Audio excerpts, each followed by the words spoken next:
બનાસકાંઠામાં મગવા સ્કૂલમાં ભૂતિયા શિક્ષક સામે ગ્રામજનો લડી લેવાના મૂડમાં છે। ગ્રામજનોએ મોટી સંખ્યામાં એકત્રિત થઈને ઢોલ વગાડીને વિરોધ નોંધાવ્યો છે। સ્કૂલમાં જઈ શાળાના આચાર્યને રજૂઆત કરી। તેમનો આરોપ છે કે ગણિત વિજ્ઞાનના શિક્ષક જયકુમાર ચૌહાણ છેલ્લા 1.5 વર્ષથી ગેરહાજર છે અને અનેક વાર રજૂઆત કરવા છતાં કોઈ જ કાર્યવાહી નથી કરવામાં આવી। શાળાના આચાર્યએ પણ સ્વીકાર કર્યો કે શાળા તરફથી અનેક વાર તાલુકા શિક્ષણ અધિકારીએ રજૂઆત કરી છે, છતાં આ ભૂતિયા શિક્ષકો સામે કાર્યવાહી કરાઈ નથી અને આ શિક્ષકની ગેરહાજરી દરમિયાન કોઈ પણ પ્રકારની પગારની ચૂકવણી નથી કરવામાં આવી। એક અઠવાડિયામાં ભૂતિયા શિક્ષક પર કાર્યવાહી નહીં કરાય અને નવા શિક્ષકની ભરતી નહીં કરવામાં આવે તો શાળાની તાળાબંધીની ગ્રામજનોએ ચીમકી ઉચ્ચારી છે।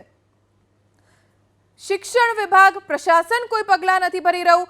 અંતે કંટાળીને ગામના લોકોએ હવે કાર્યવાહી કરવાની ચીમકી ઉચ્ચારી છે।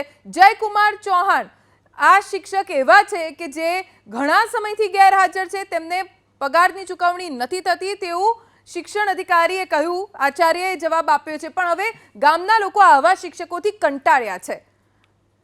બહેરા પ્રશાસનના કાન ખુલે, કોઈ કાર્યવાહી થાય, જેના માટે ગામના લોકોએ ભેગા થઈને ઢોલ વગાડીને પોતાનો વિરોધ દર્શાવ્યો, કેમ કે આ તમામની અસર થઈ રહી છે તેમના બાળકોના ભવિષ્ય ઉપર।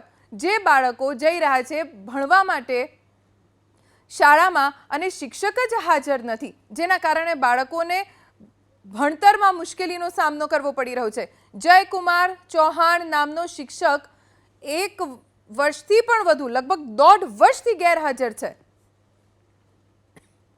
છેલ્લે 1.5 વર્ષથી વિજ્ઞાન ગણિતના શિક્ષક શાળામાં આવતા નથી, તો અમારે માંગ એવી કરવી છે કે તાત્કાલિક આ શિક્ષક અહીંયા મોકલી આપે અને અમારા છોકરોનું ભવિષ્ય બગડે છે। એટલા માટે અમે આ મીડિયાવાળા ભાઈઓને બોલાયા છે, તો અને તમામ ગ્રામજનો અમે ભેગા કર્યા છે ઢોલ વગાડીને કે અમારા શિક્ષક નહીં આવે તો અમે આ અઠવાડિયામાં અમે આ શાળાનું દરવાજા બંધ કરી દેવામાં આવશે।